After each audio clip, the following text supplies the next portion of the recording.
Hello, my absolutely beautiful Pisces friends, and welcome to your horoscope for 2023. Where Pisces, it's so funny because even as I was putting your horoscope together, the one question that just kept running through my mind, I was like, okay, ask all the Pisces people if they actually made the move yet. Like, did you move? Did you change your house around? Like, what's this relocation energy? It's very nomadic. So, Pisces, right out of the gate, I'm curious. Let me know, like, pause me right here and let me know in the comment section if you made a move or you changed something to your house or something like that. Let me know what that looks like, because it's interesting that it is back on the table. It's very much so in your vibration as we're moving through 2023. Now, a little housekeeping before we do get in here. In this particular breakdown, we are going to look at the big moving, changing energies that are coming for you in 2023, and we will cover the retrogrades and all of the transits every week and every month in those monthly, weekly videos. And if you need even more than that, you want to know what's going on in that cosmic sky on a daily basis, you can join me over on Instagram, where I am putting up transits every day and a breakdown of the energy, okay? So don't worry, you're not going to miss out on absolutely a single thing. I also want to call to your attention two things. First of all, as we experience the Mercury retrogrades of 2023, we are moving from the element of air into the element of earth, which means the things that you've been thinking about, talking about, reformulating ideas about, now they're coming out of the heavens and down to the earth, right? We have to make them tangible now. So there's going to be a lot of actualization that I think happens this year as you use Mercury to make these decisions in very tangible ways. Now, the other thing is that we have got two outer planets that are going to be happening through your sign, which means there is a significant amount of mastery that will be demonstrated, but absolutely a fair amount of change. And then we also see that those planets are going to make some pretty significant aspects to other planets as well. So lots of change definitely available for you this year, but a lot of it I think has to do with being very positive or helping you to meet challenges that present themselves to you. And also this sense of you are nomadic in a sense. Even if you're just moving from, I used to be in this state of being or state of mind, and I want to take on the challenge of being in a different state of mind that I feel is healthier and more in alignment with me. There's very much so that theme available for you.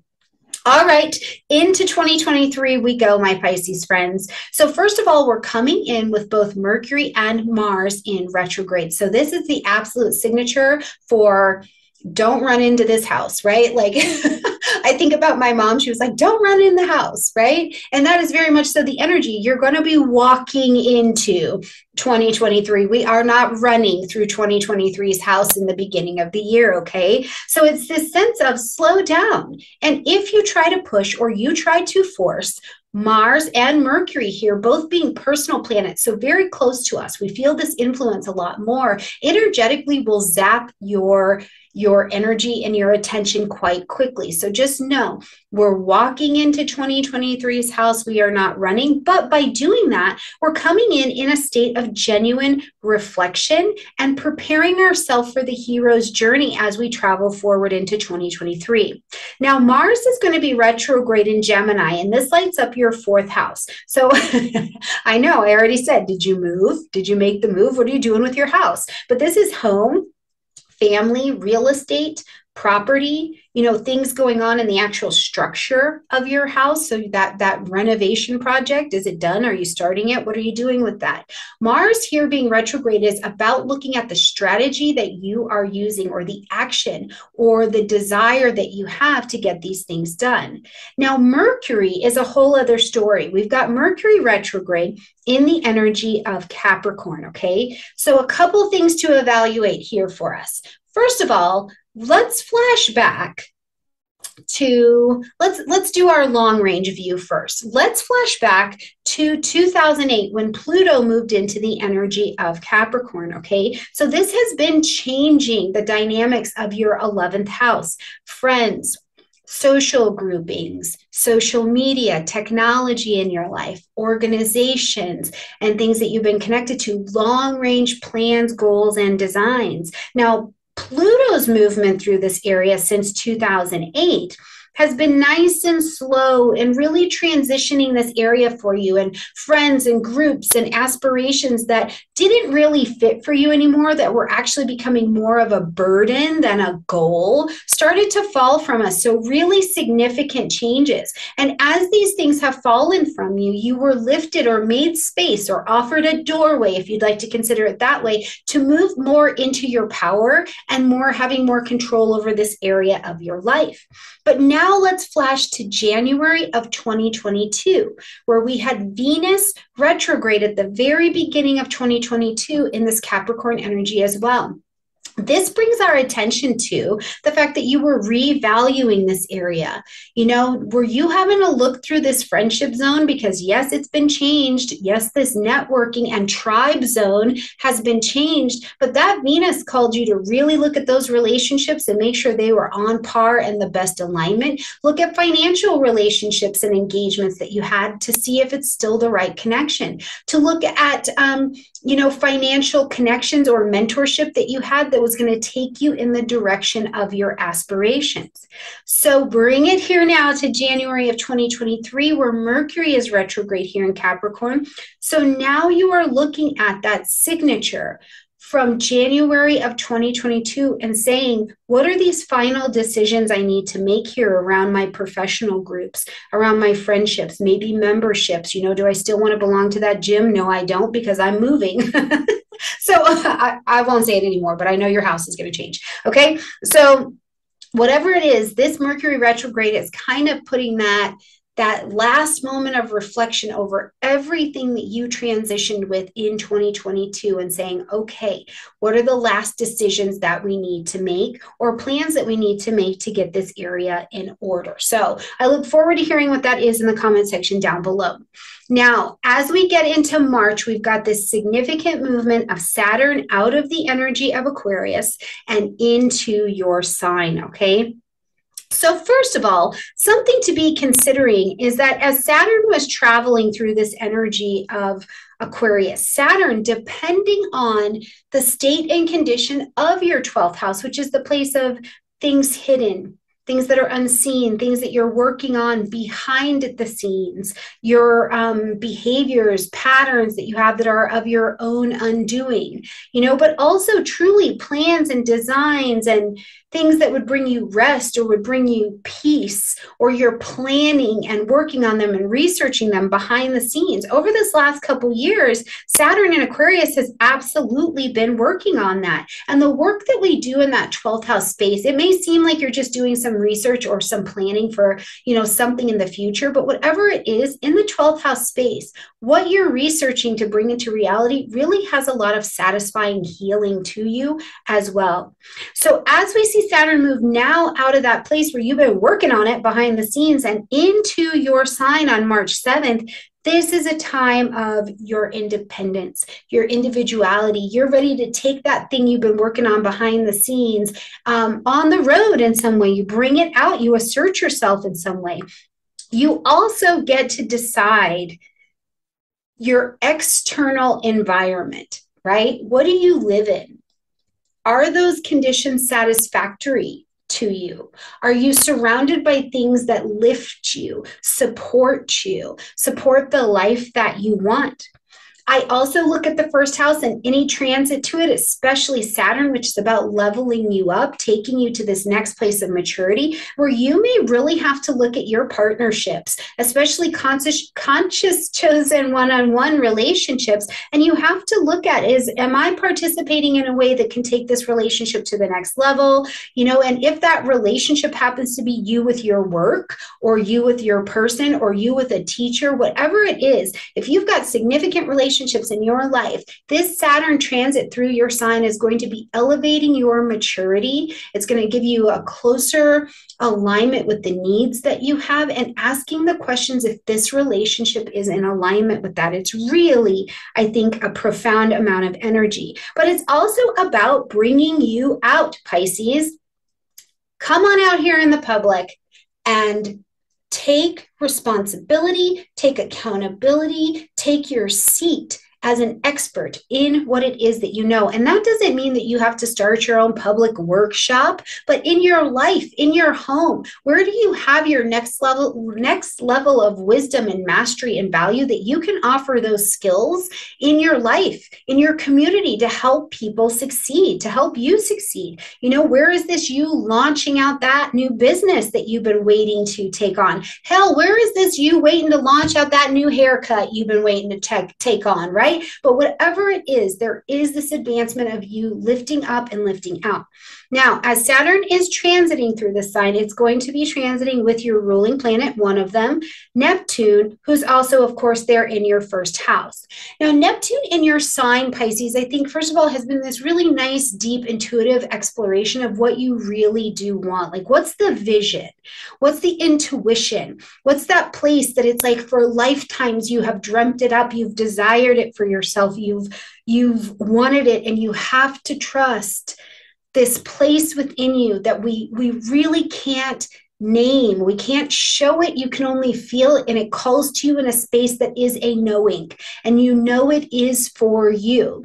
And as you've had the vision, it's not been tangible, right? It's just not been tangible. It's the vision. But Saturn comes along to make things crystallized, to create containers and structures for them. So the vision you have had for yourself, Saturn moving into this sign with this Neptunian energy, is about raising you out of that confusion, raising you out of that doubt, raising you out of that insecurity, moving you along from the depression and saying, here is what you need to do to create a successful container around this, right? It's a really high manifestation, I think, of a willingness to sacrifice and to surrender what's not serving you in order to move yourself in the direction that you want to go, okay?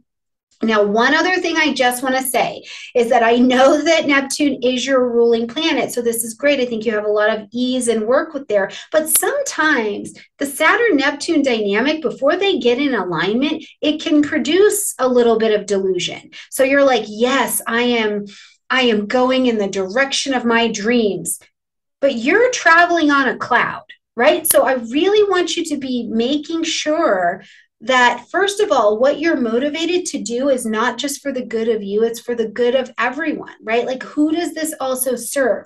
Because if you pick something that you love, that you want to expand out to, that other people benefit from your expansion, that is likely going to be something really solid. But if it is just completely self-serving, self-centered, or self-loathing, what this energy can create is a sense of loss or disappointment, or at a worse level, where people around you stop respecting what you're doing. So these are things that I want you to be mindful of. And listen, we're just all out here to learn and to travel and to learn our lessons. So there's no good or bad necessarily, right? But whatever you're needing to learn, you're going to get to have this experience with these two planets definitely dancing together, okay? Now, also in March, we are going to see Pluto move from the energy of Capricorn, where it's been working since 2008 and really been lighting it up over there for you in that 11th house space. So, you know, lots of change with the friends and all of these things, but it is going to move now into the energy of Aquarius. So now you've got Pluto ready to genuinely help you Phoenix in this 12th house. And it doesn't mean that it's easy peasy lemon squeezy. It absolutely does not mean that, right? But it means in your 12th house, the place of behaviors that are to your own undoing. They are patterned behaviors. They are karmic behaviors, but they are not serving you. Instead, they are holding you back. The space of addictions, the space of health or mental health or wellness, or things that are going on behind the scenes, creating a limitation, even putting you in spiritual limitation, right? Pluto is coming into this Aquarian arena, and it is going to work to unburden you.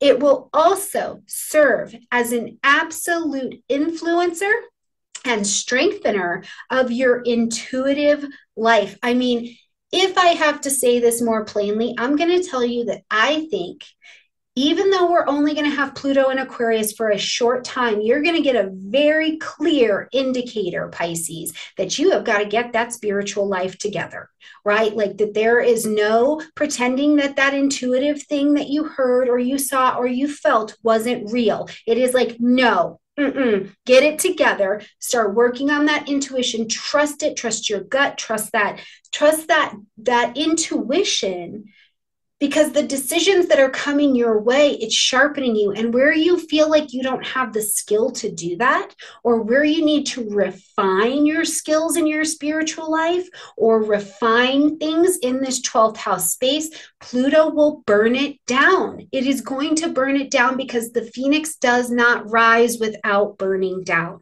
Now, in a completely other sense, depending on the state and the condition of your 12th house right now, right? If it needs a lot of burning down and it needs a lot of lessening, these are the things that we will experience. And so that I want you to take to heart, because it is an absolute indicator that it doesn't mean you're doing something wrong. It means this is where class is in session for you.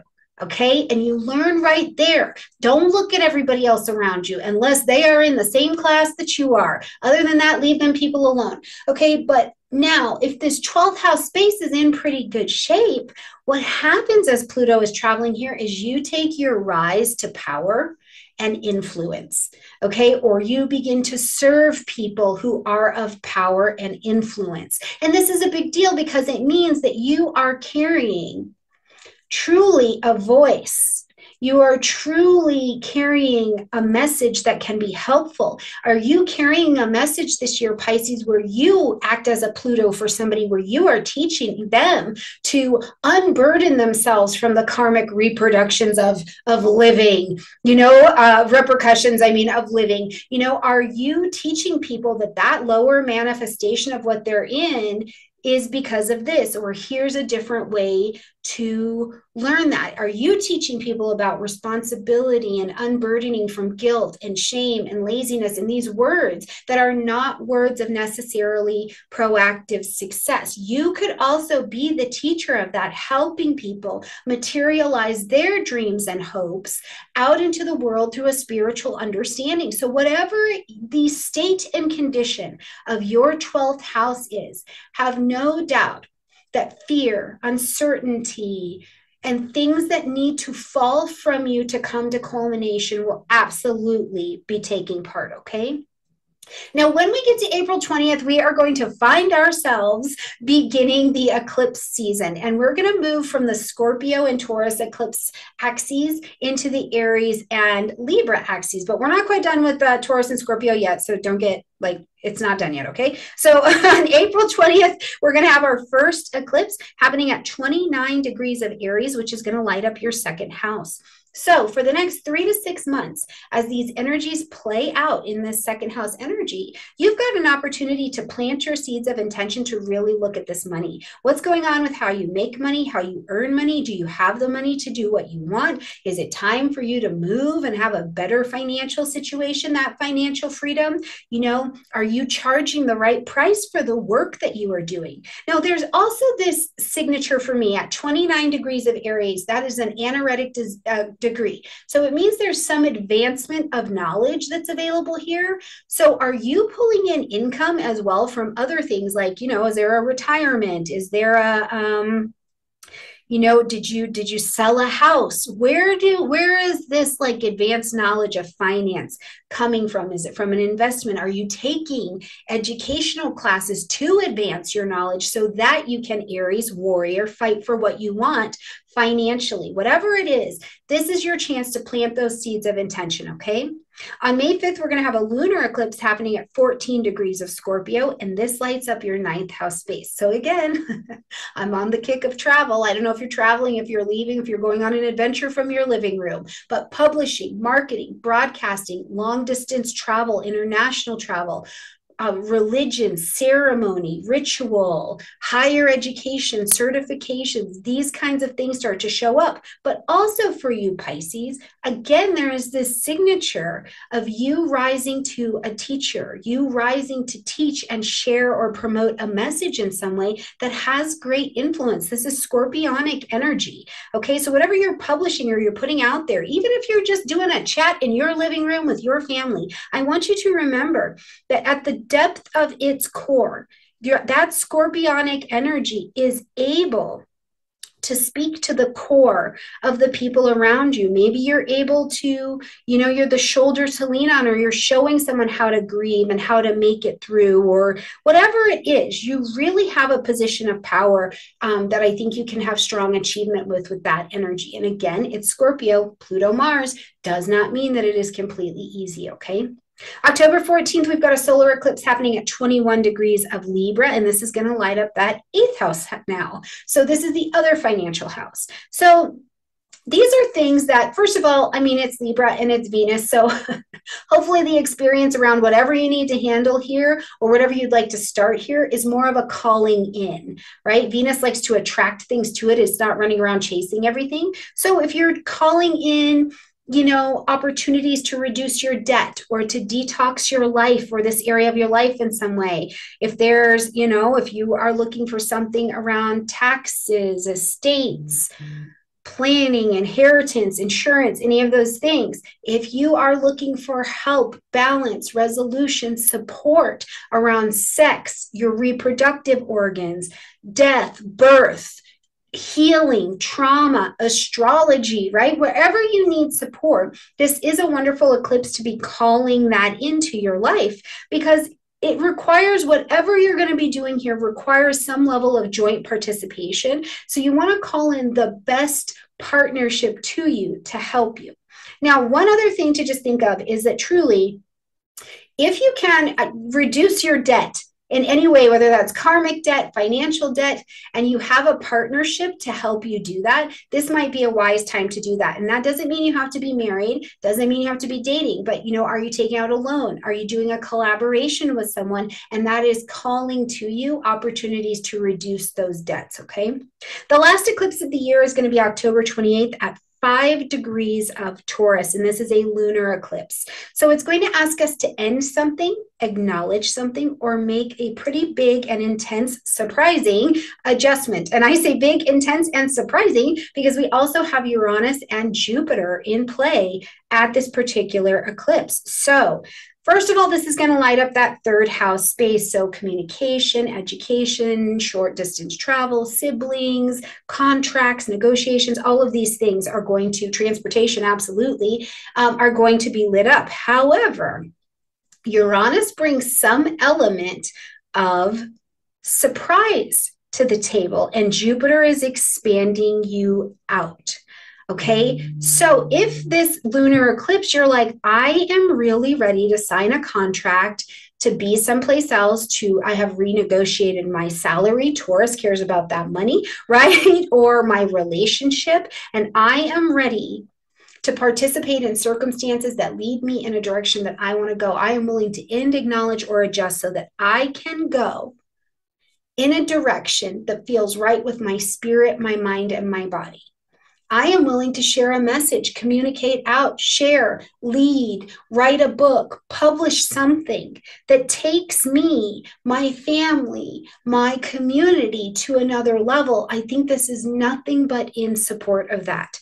Now, further to look at that, I want to point out that Jupiter moves into the energy of Taurus May 17th. So you get this expansion in that speaking in that 3rd house and that making decisions and negotiations and communication, teaching, learning energy way back in May. Okay, so this could even be, are you traveling for work? Are you becoming a digital nomad? What are you doing that's changing and expanding the way that you communicate and you learn? But also maybe the community that you are doing that in. I really look forward to seeing how this is playing out for you. So please, please, please keep me posted on what this looks like. Now, at a very mundane level, for some of you, this may be the year where truly you need to buy the house, sell the house, but also buy the car, sell the car. So think about this idea of buying and selling also coming into your signature for the year, Pisces, okay?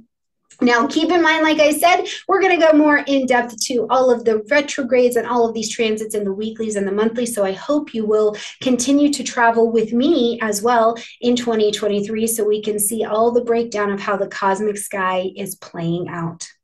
All right, my beautiful friends, have a gorgeous, gorgeous year. Please let me know how it's manifesting for you in the comment section down below. I love you a ton, and I'll see you soon.